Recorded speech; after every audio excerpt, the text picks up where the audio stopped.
Question, est-ce qu'on peut s'acquitter de la mitzvah de Bikur Cholim, rendre visite aux malades, par téléphone, ou par Zoom, par Skype, ou bien est-ce qu'il faut absolument y aller physiquement?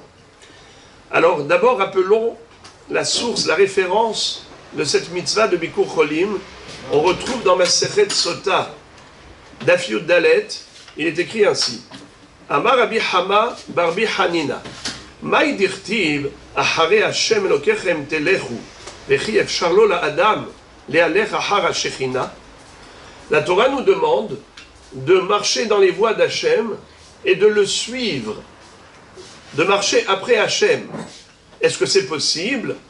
Ve'alok var ne'emar ki Hachem Elohecha esh och lahu.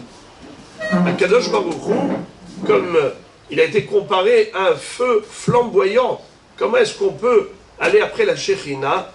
Ela lehaler achar midotav shel Akadosh Baruch Hu. Il faut adhérer aux midot d'Hachem, c'est-à-dire Mahu malbish arumim, comme lui, Akadosh Baruch Hu, va vêtir les personnes qui ont besoin de vêtements. Il nous donne à nous tous de quoi s'habiller pour préserver notre dignité. Eh bien, nous également, on doit faire pareil. Ou est-ce que nous voyons dans la Torah clairement qu'Hachem, c'est lui qui a fabriqué le premier vêtement? Dirti bayaras Hachem Elokim. La Adam ou l'Ishto kotnot or vayalbishem afata halbesh arumim, comme Hachem avait confectionné un costume à Adam Arishon et une robe à Hava lorsqu'ils ont été virés du Gan Eden et qu'ils avaient honte d'être nus. Eh bien toi aussi fais pareil. Akadosh Baruch Hu biker cholim dirti vayera elav Hachem be'elone mamre. Ce qu'on a lu dans cette paracha, que Akadosh Baruch Hu est venu rendre visite à Avraham Avinu le 3e jour après sa circoncision, dans la plaine de Mamré, pour faire Bikur Cholim, pour rendre visite aux malades. Toi aussi fais pareil. Akadosh Baruch Hu nihem avelim, on voit qu'Akadosh Baruch Hu aussi a consolé l'endeuillé. Dirti vayhi acharemot Avraham vayivarech Elokim et Yitzhak beno. Af ata nahem avelim. Lorsqu'Avraham Avinu est décédé et que Yitzhak Avinu était en deuil, Dieu est venu pour le soutenir, le réconforter. Il a fait la bracha des Avelim. Toi aussi fais pareil. Akadosh Baruch Hu kover metim. Hashem itbarach lui-même, il s'est occupé de la sépulture de Moshe Rabbeinu. Dirti vaikvor oto bagay. Afata kevor metim.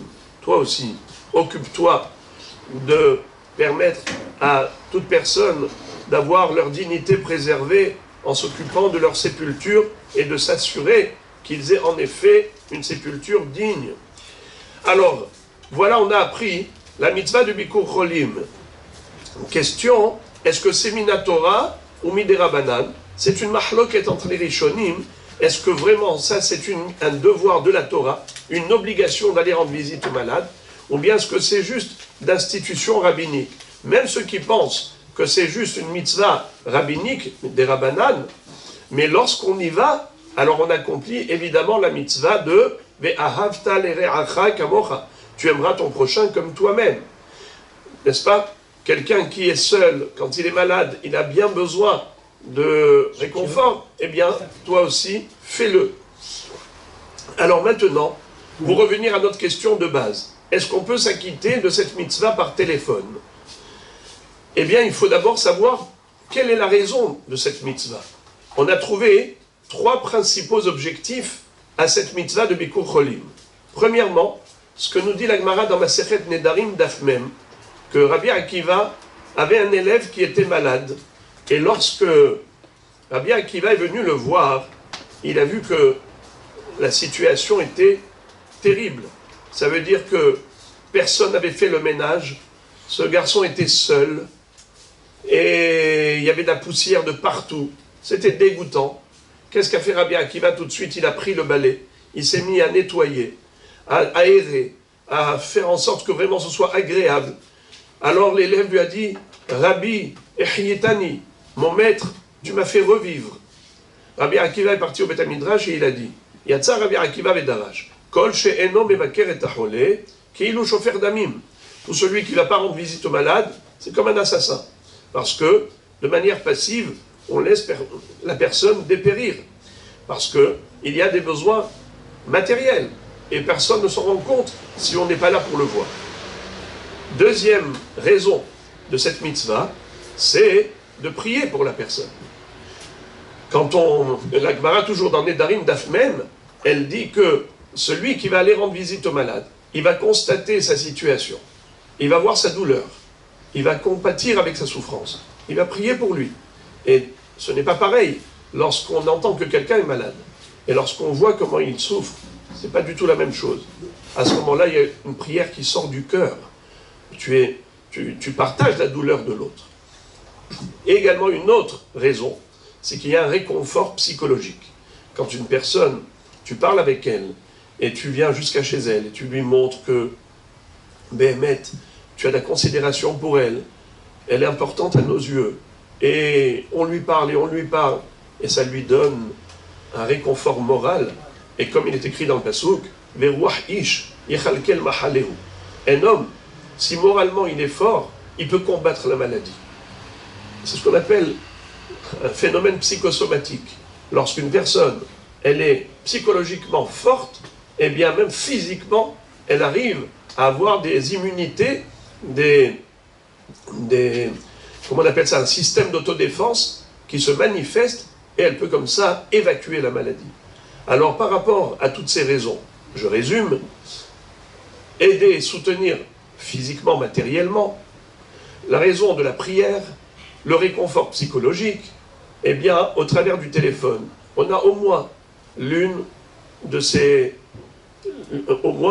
un réconfort psychologique. C'est vrai que tu ne vas pas l'aider matériellement. C'est vrai que peut-être que tu ne vas pas autant prier. Tu vas peut-être, oui, prier, mais pas de la même façon comme si tu allais le voir. Enodomé, shmi'a l'ir'iya.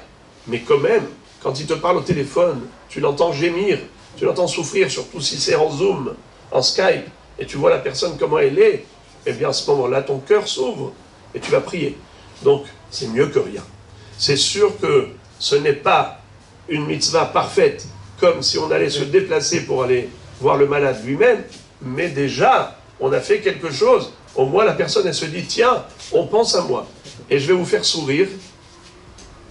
Cette semaine, il y a quelqu'un dans notre communauté qui a fait un malaise avant Shabbat, et il était donc à la Niado, au Shabbat. Malheureusement, il a fait une réaction à des effets secondaires du médicament qu'il a reçu là-bas même, et puis après, donc il a fait un vrai malaise, un petit AVC. Et donc on lui a fait, il y a quelqu'un qui a eu la bonne idée de nous réunir et de lui adresser un message collectif. Et donc tout le monde était là, donc j'ai dit quelques mots, et chacun a chanté, et lui dire on t'attend, on veut que tu reviennes. Et bien le jour même, il a été libéré.